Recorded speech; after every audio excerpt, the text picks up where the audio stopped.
На Охрид му требаат туристи, а не гости. Посетеноста на дестинацијата не се одредува според бројот на оние кои престојувале на ривиерата, туку според бројот на остварените ноќевања. Кога станува збор за македонскиот бисер, клучно е прашањето: дали ние го земаме здраво за готово тоа што го имаме, или постои сеопфатен план врз основа на кој Охрид како дестинација се пласира и на домашната и на меѓународната јавност, велат туристичките работници.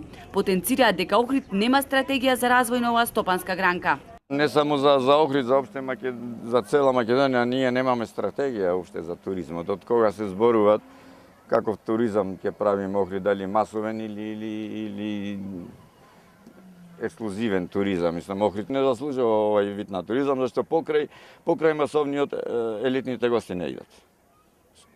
Се го губиме сам имиджот. Има ли туристички Охрид капацитет да привлече елитен слој на туристи кои посебно се интересира за дестинации со богато историско минато и знаменитости?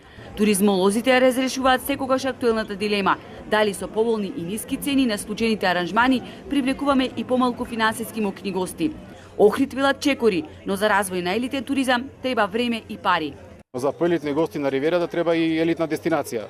Треба и самите инфраструктурни делови да се средат, патишта, железница, за да може гостите нормално да патуваат и да дојдат на едно елитно место.